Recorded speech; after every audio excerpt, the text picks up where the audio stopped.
വെളിപ്പാട് അധ്യായം 28. പുരോഹിത വസ്ത്രങ്ങൾ. പുരോഹിതന്മാരായി എനിക്ക് ശുശ്രൂഷ ചെയ്യാൻ വേണ്ടി നിന്റെ സഹോദരനായ അഹ്റോനെയും അവന്റെ പുത്രന്മാരായ നാദാബ്, അബീഹു, എലയാസർ, ഇത്താമർ എന്നിവരെയും ഇസ്രായേൽക്കാരുടെ ഇടയിൽ നിന്നു നിന്റെ അടുക്കലേക്ക് വിളിക്കുക. നിന്റെ സഹോദരനായ അഹ്റോന് മഹിമയും അഴകും നൽകുന്നതിന് അവനു വേണ്ടി വിശുദ്ധ വസ്ത്രങ്ങൾ നിർമ്മിക്കുക. അഹ്റോനെ എന്റെ പുരോഹിതനായി അവരോധിക്കാൻ വേണ്ടി അവന് സ്ഥാനവസ്ത്രങ്ങൾ നിർമ്മിക്കാൻ ഞാൻ നൈപുണ്യം നൽകിയിട്ടുള്ള എല്ലാ വിദഗ്ധന്മാരോടും നീ ആവശ്യപ്പെടുക. അവർ നിർമ്മിക്കേണ്ട വസ്ത്രങ്ങൾ ഇവയാണ്: ഒരു സ്ത്രാണം, എഫോദ്, നിലയങ്കി, ചിത്രത്തയ്യലുള്ള അങ്കി, തലപ്പാവ്, അരപ്പട്ട. എനിക്ക് പുരോഹിത ശുശ്രൂഷ ചെയ്യാൻ അഹ്റോനും പുത്രന്മാർക്കും വേണ്ടി അവർ വിശുദ്ധ വസ്ത്രങ്ങൾ നിർമ്മിക്കട്ടെ. സ്വർണനൂൽ, നീലം, ധൂമ്രം, കടും ചുമപ്പ് എന്നീ നിറങ്ങളുള്ള നൂലുകൾ, നേർമയായി പിരിച്ചെടുത്ത ചണം എന്നിവ അവർ ഉപയോഗിക്കണം. സ്വർണനൂൽ, നീലം, ധൂമ്രം, കടും ചുമപ്പ് എന്നീ നിറങ്ങളുള്ള നൂലുകൾ, നേർമയായി പിരിച്ചെടുത്ത ചണം എന്നിവ ഉപയോഗിച്ച് വിദഗ്ധമായി അവർ എഫോദ് നിർമ്മിക്കണം. അതിന്റെ രണ്ടറ്റങ്ങൾ തമ്മിൽ യോജിപ്പിക്കുന്നതിന് അതിൽ 2 തോൾവാറുകൾ പിടിപ്പിക്കണം. എഫോദ് കെട്ടിയുറപ്പിക്കാനായി അതിന്മേലുള്ള പട്ടയും സ്വർണനൂൽ, നീലം, ധൂമ്രം, കടും ചുമപ്പ് നൂലുകൾ, നേർമയായി പിരിച്ചെടുത്ത ചണം എന്നിവ കൊണ്ട് അതേ രീതിയിൽ തന്നെ വിദഗ്ധമായി നിർമ്മിച്ചതായിരിക്കണം. 2 വൈഡൂര്യ കല്ലുകളെടുത്ത് അവയിൽ ഇസ്രായേലിന്റെ പുത്രന്മാരുടെ പേരുകൾ കൊത്തണം. അവരുടെ പ്രായക്രമം അനുസരിച്ച് ഓരോ കല്ലിലും 6 പേരുകൾ വീതം കൊത്തുക. രത്നശില്പി മുദ്ര കൊത്തുന്നത് പോലെ ഇസ്രായേലിന്റെ പുത്രന്മാരുടെ പേരുകൾ ആ കല്ലുകളിൽ രേഖപ്പെടുത്തണം. കല്ലുകൾ സ്വർണത്തകിടിൽ പതിക്കണം. ഇസ്രായേൽ പുത്രന്മാരുടെ സ്മാരകശിലകളായി അവ എഫോദിന്റെ തോൾവാറുകളിൽ ഉറപ്പിക്കണം. അവരുടെ പേരുകൾ കർത്താവിന്റെ മുൻപിൽ ഒരു സ്മാരകമായി അഹ്റോൻ തന്റെ 2 തോളുകളിലും വഹിക്കട്ടെ. രത്നം പതിക്കാനുള്ള തകിടുകൾ സ്വർണം കൊണ്ട് ഉണ്ടാക്കുക. തനി സ്വർണം കൊണ്ട് കയറുപോലെ പിണച്ചെടുത്ത 2 തുടലുകൾ നിർമ്മിച്ച് അവ സ്വർണ തകിടുകളുമായി യോജിപ്പിക്കുക. ന്യായവിധിയുടെ ഒരു സ്ത്രാണം ചിത്രപ്പണികളോടെ നിർമ്മിക്കണം. അത് എഫോദ് എന്ന പോലെ സ്വർണനൂൽ, നീലം, ധൂമ്രം, കടും ചുമപ്പ് എന്നീ നിറങ്ങളുള്ള നൂലുകൾ, നേർമയായി പിരിച്ചെടുത്ത ചണം എന്നിവ കൊണ്ടാണ് ഉണ്ടാക്കേണ്ടത്. അത് സമചതുരത്തിൽ 2 മടക്കുള്ളതായിരിക്കണം. അതിന് 1 ചാൺ നീളവും 1 ചാൺ വീതിയും വേണം. അതിനുമേൽ 4 നിര രത്നങ്ങൾ പതിക്കണം. ആദ്യത്തെ നിരയിൽ മാണിക്യം, പുഷ്യരാഗം, വൈഢൂര്യം. രണ്ടാമത്തെ നിരയിൽ മരതകം, ഇന്ദ്രനീലം, വജ്രം. മൂന്നാമത്തെ നിരയിൽ പവിഴം, ചന്ദ്രകാന്തം, സൗഗന്ധികം. 4-ാമത്തെ നിരയിൽ പത്മരാഗം, ഗോമേതകം, സൂര്യകാന്തം. രത്നങ്ങളെല്ലാം സ്വർണത്തകിടിലാണ് പതിക്കേണ്ടത്. ഇസ്രായേലിന്റെ പുത്രന്മാരുടെ പേരുകൾ അനുസരിച്ച് 12 രത്നങ്ങൾ ഉണ്ടായിരിക്കണം. ഓരോ ഗോത്രത്തിന്റെയും പേര് ഓരോ രത്നത്തിലും മുദ്ര പോലെ കൊത്തിയിരിക്കണം. ഒരു സ്ത്രാണത്തിനു വേണ്ടി തനി സ്വർണം കൊണ്ട് കയറുപോലെ പിണച്ചെടുത്ത തുടലുകൾ പണിയണം. സ്വർണം കൊണ്ട് 2 വളയങ്ങൾ നിർമ്മിച്ച് ഒരു സ്ത്രാണത്തിന്റെ മുകളിലത്തെ 2 മൂലകളിൽ ഘടിപ്പിക്കണം. ഒരു സ്ത്രാണത്തിന്റെ മൂലകളിലുള്ള 2 വളയങ്ങളിലൂടെ 2 സ്വർണ തുടലുകൾ ഇടണം. തുടലുകളുടെ മറ്റേ അറ്റങ്ങൾ രത്നം പതിച്ച സ്വർണ തകിടുകളിൽ ഘടിപ്പിച്ച എഫോദിന്റെ തോൾവാറിന്റെ മുൻഭാഗവുമായി ബന്ധിക്കണം. 2 സ്വർണവളയങ്ങൾ പണിത് അവ ഒരു സ്ത്രാണത്തിന്റെ താഴത്തെ കോണുകളിൽ അവയുടെ ഉൾഭാഗത്ത് എഫോദിനോട് ചേർത്ത് ബന്ധിക്കണം. 2 സ്വർണവളയങ്ങൾ കൂടി നിർമ്മിച്ച് അവ എഫോദിന്റെ തോൾവാറുകളുടെ താഴത്തെ അറ്റങ്ങൾക്കു മുൻഭാഗത്ത് അവയുടെ തുന്നലിനോടടുത്ത് എഫോദിന്റെ അലങ്കൃതമായ അരപ്പട്ടയ്ക്ക് മുകളിലായി ബന്ധിക്കണം. ഒരു സ്ത്രാണത്തിന്റെയും എഫോദിന്റെയും വളയങ്ങൾ ഒരു നീല ചരടുകൊണ്ടു ബന്ധിക്കണം. അപ്പോൾ ഒരു സ്ത്രാണം എഫോദിന്റെ അലങ്കൃതമായ അരപ്പട്ടയ്ക്ക് മുകളിൽ നിന്ന് ഇളകിപ്പോവുകയില്ല. അഹ്റോൻ വിശുദ്ധ സ്ഥലത്ത് പ്രവേശിക്കുമ്പോൾ ഇസ്രായേലിന്റെ പുത്രന്മാരുടെ പേരുകൾ കൊത്തിയിട്ടുള്ള ന്യായവിധിയുടെ ഉരുസ്ത്രാണം ധരിക്കണം. അങ്ങനെ കർത്താവിന്റെ സന്നിധിയിൽ അവർ നിരന്തരം സ്മരിക്കപ്പെടും. ന്യായവിധിയുടെ ഉരുസ്ത്രാണത്തിൽ ഉറീം, തുമ്മീം എന്നിവ നിക്ഷേപിക്കുക. അഹറോൻ കർത്താവിന്റെ മുൻപിൽ പ്രവേശിക്കുമ്പോൾ അവ അവന്റെ മാറിൽ ഉണ്ടായിരിക്കണം. അങ്ങനെ അഹറോൻ തന്റെ മാറിൽ ഇസ്രായേലിന്റെ ന്യായവിധി കർത്താവിന്റെ സന്നിധിയിൽ നിരന്തരം വഹിക്കട്ടെ. എഫോദിന്റെ നിലയങ്കി നീല നിറമായിരിക്കണം. തല കടത്താൻ അതിനു നടുവിൽ ദ്വാരമുണ്ടായിരിക്കണം. ധരിക്കുമ്പോൾ കീറിപ്പോകാതിരിക്കാൻ ഉടുപ്പുകൾക്ക് ചെയ്യാറുള്ളതുപോലെ നെയ്തെടുത്ത ഒരു നാട ദ്വാരത്തിനു ചുറ്റും തുന്നിച്ചേർക്കണം. നിലയങ്കിയുടെ വിളുമ്പിനു ചുറ്റും നീലം, ധൂമ്രം, കടും ചുമപ്പ് എന്നീ നിറങ്ങളിൽ മാതള നാരങ്ങകളും തുന്നിച്ചേർക്കണം. അവയ്ക്കിടയിൽ സ്വർണമണികൾ ബന്ധിക്കണം. ഒന്നിടവിട്ടായിരിക്കണം സ്വർണമണികളും മാതള നാരങ്ങകളും തുന്നിച്ചേർക്കുന്നത്. അഹറോൻ പുരോഹിത ശുശ്രൂഷ ചെയ്യുമ്പോൾ ഇത് ധരിക്കണം. അവൻ വിശുദ്ധ സ്ഥലത്ത് കർത്താവിന്റെ സന്നദ്ധിയിൽ പ്രവേശിക്കുമ്പോഴും അവിടെ നിന്ന് പുറത്തു വരുമ്പോഴും അതിന്റെ ശബ്ദം കേൾക്കട്ടെ. ഇല്ലെങ്കിൽ അവൻ മരിക്കും. തനി സ്വർണം കൊണ്ട് ഒരു തകിടുണ്ടാക്കി അതിന്മേൽ ഒരു മുദ്ര എന്ന പോലെ കർത്താവിന് സമർപ്പിതൻ എന്ന് കൊത്തിവെക്കുക. ഒരു നീല ചരടുകൊണ്ട് അത് തലപ്പാവിന്റെ മുൻവശത്ത് ബന്ധിക്കണം. അഹറോൻ അത് നെറ്റിയിൽ ധരിക്കണം. അങ്ങനെ ഇസ്രായേൽക്കാർ വിശുദ്ധ വസ്തുക്കൾ കാഴ്ച സമർപ്പിക്കുന്നതിൽ വരുത്തുന്ന വീഴ്ചകൾ അവൻ വഹിക്കട്ടെ. കാണിക്കകൾ കർത്താവിന്റെ സന്നിധിയിൽ സ്വീകാര്യമാകേണ്ടതിന് ആ തകിട് അഹറോന്റെ നെറ്റിയിൽ എപ്പോഴും ഉണ്ടായിരിക്കണം. നേർമയായി പിരിച്ചെടുത്ത് ചണം കൊണ്ട് ഒരു അങ്കിയുണ്ടാക്കി അത് ചിത്രത്തുന്നലാൽ അലങ്കരിക്കണം. നേർമയായി പിരിച്ചെടുത്ത് ചണം കൊണ്ട് തലപ്പാവും ചിത്രാലംകൃതമായ അരപ്പട്ടയും ഉണ്ടാക്കണം. അഹ്റോന്റെ പുത്രന്മാർക്ക് മഹിമയും അഴകും ഉണ്ടാകേണ്ടതിന് അവർക്കായി അങ്കികളും അരപ്പട്ടകളും തൊപ്പികളും നിർമ്മിക്കണം. ഇവയെല്ലാം നിന്റെ സഹോദരനായ അഹ്റോനെയും അവന്റെ പുത്രന്മാരെയും നീ അണിയിക്കുക. അവർ എനിക്ക് പുരോഹിത ശുശ്രൂഷ ചെയ്യേണ്ടതിന് നീ അവരെ അഭിഷേചിച്ച് നിയോഗിക്കുകയും വിശുദ്ധീകരിക്കുകയും ചെയ്യുക. അവരുടെ നഗ്നത മറയ്ക്കാൻ ചണത്തുണി കൊണ്ട് അര മുതൽ തുടവരെ എത്തുന്ന കാൽച്ചട്ടകൾ ഉണ്ടാക്കണം. അഹ്റോനും പുത്രന്മാരും സമാഗമ കൂടാരത്തിൽ പ്രവേശിക്കുകയോ വിശുദ്ധ സ്ഥലത്ത് ശുശ്രൂഷ ചെയ്യുന്നതിന് ബലിപീഠത്തെ സമീപിക്കുകയോ ചെയ്യുമ്പോൾ ഇവ ധരിക്കണം.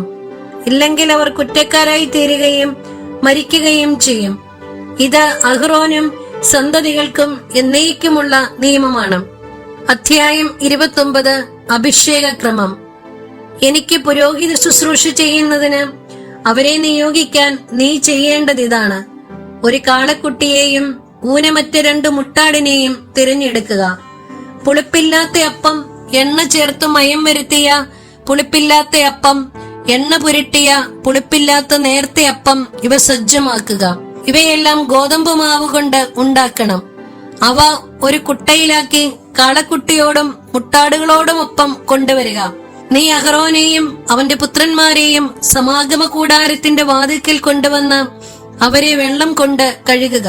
അങ്കി, എഫോദിന്റെ നീലയങ്കി, എഫോദ്, ഉരസ്ത്രാണം, എഫോദിന്റെ ചിത്രത്തയ്യിലുള്ള അരപ്പട്ട എന്നിവ അഹ്റോനെ അണിയിക്കണം. അവന്റെ തലയിൽ തലപ്പാവും തലപ്പാവിന്മേൽ വിശുദ്ധ കിരീടവും വെക്കണം. അനന്തരം തൈലം തലയിൽ ഒഴിച്ച് അവനെ അഭിഷേചിക്കുക. അവന്റെ പുത്രന്മാരെ കൊണ്ടുവന്ന് അങ്കികൾ ധരിപ്പിക്കുക. നീ അവന്റെ അരപ്പട്ടകളും തൊപ്പികളും അണിയിക്കണം. ശാശ്വതമായ നിയമമനുസരിച്ച് പൗരോഹിത്യം അവരുടേതായിരിക്കും. നീ അഹ്റോനെയും അവന്റെ പുത്രന്മാരെയും പുരോഹിതരായി അവരോധിക്കണം. അനന്തരം കാളക്കുട്ടിയെ സമാഗമ കൂടാരത്തിന് മുൻപിൽ കൊണ്ടുവരണം. അഹ്റോനും പുത്രന്മാരും അതിന്റെ തലയിൽ കൈകൾ വെക്കണം. കർത്താവിന്റെ സന്നിധിയിൽ സമാഗമ കൂടാരത്തിന്റെ വാതിക്കൽ വെച്ച് കാളക്കുട്ടിയെ കൊല്ലണം. അതിന്റെ രക്തത്തിൽ നിന്ന് കുറെ എടുത്ത് വിരൽ കൊണ്ട് ബലിപീഠത്തിന്റെ കൊമ്പുകളിൽ പുരട്ടണം. ബാക്കി രക്തം ബലിപീഠത്തിന്റെ ചുവട്ടിൽ ഒഴിക്കണം. കുടൽ പൊതിഞ്ഞുള്ള മേധസ്സും കരളിന്മേലുള്ള കൊഴുപ്പും ഇരുവൃക്കകളും അവയിന്മേലുള്ള മേധസ്സും എടുത്ത് ബലിപീഠത്തിന്മേൽ വെച്ച് ദഹിപ്പിക്കണം. എന്നാൽ കാളക്കുട്ടിയുടെ മാംസവും തോലും ചാണകവും പാളയത്തിന് വെളിയിൽ വെച്ച് അഗ്നിയിൽ ദഹിപ്പിക്കണം. ഇത് പാപപരിഹാര ബലിയാണ്. മുട്ടാടുകളിൽ ഒന്നിനെ മാറ്റി നിർത്തണം. അഹറോനും പുത്രന്മാരും അതിന്റെ തലയിൽ കൈകൾ വയ്ക്കട്ടെ. അതിനെ കൊന്ന് രക്തമെടുത്ത് ബലിപീഠത്തിനു ചുറ്റും ഒഴിക്കണം. അതിനെ കഷണങ്ങളായി മുറിച്ചതിനു ശേഷം അതിന്റെ ആന്തരിക അവയവങ്ങളും കാലുകളും കഴുകണം. ഇവ മറ്റു കഷണങ്ങളുടെയും തലയുടെയും കൂടെ വെക്കണം. മുട്ടാടിനെ മുഴുവൻ ബലിപീഠത്തിൽ വെച്ചു ദഹിപ്പിക്കണം. ഇതു കർത്താവിനുള്ള ദഹനബലിയാണ്, കർത്താവിന് പ്രസാദകരമായ സുഗന്ധം. അനന്തരം അടുത്ത മുട്ടാടിനെയും കൊണ്ടുവരണം. അഹറോനും പുത്രന്മാരും അതിന്റെ തലയിൽ കൈകൾ വെക്കണം. അതിനെ കൊന്ന് രക്തത്തിൽ കുറച്ചെടുത്ത് അഹറോന്റെയും പുത്രന്മാരുടെയും വലത്തു ചെവിയുടെ അഗ്രത്തിലും വലത്തുകൈയുടെ തള്ളവിരലിലും വലത്തുകാലിന്റെ പെരുവിരലിലും പുരട്ടുകയും ബാക്കി ബലിപീഠത്തിനു ചുറ്റും ഒഴിക്കുകയും വേണം. ബലിപീഠത്തിലുള്ള രക്തത്തിൽ നിന്നും അഭിഷേക തൈലത്തിൽ നിന്നും കുറച്ചെടുത്ത് അഹറോന്റെ മേലും അവന്റെ വസ്ത്രത്തിന്മേലും അവന്റെ പുത്രന്മാരുടെ മേലും അവരുടെ വസ്ത്രത്തിന്മേലും തളിക്കണം. അങ്ങനെ അവനും പുത്രന്മാരും അവരുടെ വസ്ത്രങ്ങളും ശുദ്ധീകരിക്കപ്പെടും. അതിനുശേഷം നീ മുട്ടാടിന്റെ മേധസ്സും കൊഴുത്ത വാലും കുടൽ പൊതിഞ്ഞിരിക്കുന്ന മേധസ്സും കരളിന്മേലുള്ള കൊഴുപ്പും ഇരുവൃക്കകളും അതിന്മേലുള്ള മേധസ്സും വലത്തെ കുറകും എടുക്കണം. കാരണം അത് അഭിഷേകത്തിനുള്ള മുട്ടാടാണ്. കർത്താവിന്റെ സന്നിധിയിൽ വെച്ചിരിക്കുന്ന പുളിപ്പില്ലാത്ത അപ്പത്തിന്റെ കുട്ടയിൽ നിന്ന് ഒരപ്പവും എണ്ണ ചേർത്ത് മയം വരുത്തിയ ഒരപ്പവും നേരത്തെ ഒരപ്പവും എടുക്കണം. ഇവയെല്ലാം അഹറോന്റെയും പുത്രന്മാരുടെയും കരങ്ങളിൽ വെച്ച് കർത്താവിന്റെ സന്നിധിയിൽ നീരാജനം ചെയ്യണം. അനന്തരം അത് അവരുടെ കൈകളിൽ നിന്ന് വാങ്ങി ദഹനബലിയോടൊന്നിച്ച് ബലിപീഠത്തിൽ വെച്ച് ദഹിപ്പിക്കണം. ഇത് കർത്താവിനുള്ള ദഹനബലിയാണ്, കർത്താവിന് പ്രസാദകരമായ സുഗന്ധം. അഹറോന്റെ അഭിഷേകത്തിനായി അർപ്പിച്ച മുട്ടാടിന്റെ നെഞ്ചെടുത്ത് കർത്താവിന്റെ സന്നിധിയിൽ നീരാജനം ചെയ്യുക. ഇത് നിന്റെ ഓഹരിയായിരിക്കും. അഭിഷേകത്തിനായി അർപ്പിക്കുന്ന മുട്ടാടിൽ നിന്ന് നീരാജനം ചെയ്ത നെഞ്ചും കുറകം വിശുദ്ധീകരിച്ച് അഹറോനും പുത്രന്മാർക്കുമായി മാറ്റിവെക്കണം. ഇസ്രായേൽ ജനത്തിൽ നിന്ന് അഹറോനും പുത്രന്മാർക്കും നിയമപ്രകാരം എന്നും ലഭിക്കേണ്ട അവകാശമാണിത്. ഇസ്രായേൽ ജനം സമാധാന ബലിയിൽ നിന്ന് നീരാജനം ചെയ്ത് കർത്താവിന് സമർപ്പിക്കുന്ന കാഴ്ചയും. അഹ്റോന്റെ വിശുദ്ധ വസ്ത്രങ്ങൾ അവന് ശേഷം അവന്റെ പുത്രന്മാർക്കുള്ളതായിരിക്കും. അവർ പുരോഹിതരായി അഭിഷിക്തരാകുന്നതും നിയോഗിക്കപ്പെടുന്നതും അവ ധരിച്ചുകൊണ്ടായിരിക്കണം. അവന്റെ സ്ഥാനത്ത് പുരോഹിതനാകുന്ന അവന്റെ പുത്രൻ വിശുദ്ധ സ്ഥലത്ത് ശുശ്രൂഷ ചെയ്യുന്നതിന് സമാഗമ കൂടാരത്തിൽ വരുമ്പോൾ 7 ദിവസം അത് ധരിക്കണം. അഭിഷേകത്തിനർപ്പിക്കുന്ന മുട്ടാടിന്റെ മാംസമെടുത്ത് വിശുദ്ധമായ ഒരു സ്ഥലത്ത് വെച്ച് വേവിക്കണം. മുട്ടാടിന്റെ മാംസവും കുട്ടയിലുള്ള അപ്പവും അഹറോനും പുത്രന്മാരും സമാഗമ കൂടാരത്തിന്റെ വാതിക്കൽ വെച്ച് ഭക്ഷിക്കണം. തങ്ങളുടെ അഭിഷേകത്തിന്റെയും വിശുദ്ധീകരണത്തിന്റെയും വേളയിൽ പാപപരിഹാരത്തിനായി അർപ്പിക്കപ്പെട്ട വസ്തുക്കൾ അവർ മാത്രം ഭക്ഷിക്കട്ടെ.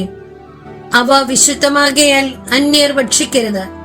അഭിഷേകത്തിനു വേണ്ടിയുള്ള മാംസമോ അപ്പമോ പ്രഭാതത്തിൽ അവശേഷിക്കുന്നെങ്കിൽ അഗ്നിയിൽ ദഹിപ്പിച്ചു കളയണം. അത് വിശുദ്ധമാകയാൽ ഭക്ഷിക്കരുത്. ഞാൻ നിന്നോട് കൽപ്പിച്ചിട്ടുള്ളതുപോലെ അഹ്റോനോടും പുത്രന്മാരോടും അനുവർത്തിക്കുക. അവരുടെ അഭിഷേക കർമ്മം 7 ദിവസം നീണ്ടു നിൽക്കണം. പാപപരിഹാര ബലിയായി ഓരോ ദിവസവും ഓരോ കാളക്കുട്ടിയെ അർപ്പിക്കണം. ബലിപീഠത്തിൽ പരിഹാര ബലി അർപ്പിക്കുക വഴി അതിൽ നിന്ന് പാപം തുടച്ചു നീക്കപ്പെടും. അനന്തരം അതിനെ അഭിഷേകിച്ച് വിശുദ്ധീകരിക്കുക. 7 ദിവസം പരിഹാര ബലി നടത്തി ബലിപീഠത്തെ ശുദ്ധീകരിക്കുക. അപ്പോൾ ബലിപീഠം അതിവിശുദ്ധമാകും. ബലിപീഠത്തെ സ്പർശിക്കുന്നതെന്തും വിശുദ്ധമാകും. അനുദിന ബലികൾ. ബലിപീഠത്തിൽ അർപ്പിക്കേണ്ടത് ഇവയാണ്: 1 വയസ്സുള്ള 2 ആട്ടിൻകുട്ടികളെ വീതം എല്ലാ ദിവസവും അർപ്പിക്കണം. ഒന്നിനെ പ്രഭാതത്തിലും മറ്റേതിനെ സായാഹ്നത്തിലുമാണ് അർപ്പിക്കേണ്ടത്. ഒന്നാമത്തെ ആട്ടിൻകുട്ടിയോടൊപ്പം 4/1 ഹിൻ ശുദ്ധമായ ഒലിവെണ്ണയിൽ കുഴിച്ച 10/1 ഏഫ മാവും പാനീയ ബലിയായി 4/1 ഹിൻ വീഞ്ഞും സമർപ്പിക്കണം. പ്രഭാതത്തിൽ എന്ന പോലെ സായാഹ്നത്തിൽ രണ്ടാമത്തെ ആട്ടിൻകുട്ടിയെ ധാന്യബലിയോടും പാനീയ ബലിയോടുമൊത്ത് സുഗന്ധവാഹിയായ ദഹനബലിയായി കർത്താവിന് അർപ്പിക്കണം. ഞാൻ നിങ്ങളെ കാണുകയും നിങ്ങളോട് സംസാരിക്കുകയും ചെയ്യുന്ന സമാഗമ കൂടാരത്തിന്റെ വാതിക്കൽ കർത്താവിന്റെ സന്നിധിയിൽ തലമുറ തോറും നിങ്ങൾ അനുദിനം അർപ്പിക്കേണ്ട ദഹനബലിയാണിത്. അവിടെ വെച്ച് ഞാൻ ഇസ്രായേൽ ജനത്തെ സന്ദർശിക്കും. എന്റെ മഹത്വത്താൽ അവിടം വിശുദ്ധീകരിക്കുകയും ചെയ്യും. സമാഗമ കൂടാരവും ബലിപീഠവും ഞാൻ വിശുദ്ധീകരിക്കും. എനിക്ക് പുരോഹിത ശുശ്രൂഷ ചെയ്യുന്നതിനായി അഹറോനെയും പുത്രന്മാരെയും ഞാൻ വിശുദ്ധീകരിക്കും. ഞാൻ ഇസ്രായേൽ ജനത്തിന്റെ മധ്യേ വസിക്കും, അവരുടെ ദൈവമായിരിക്കുകയും ചെയ്യും.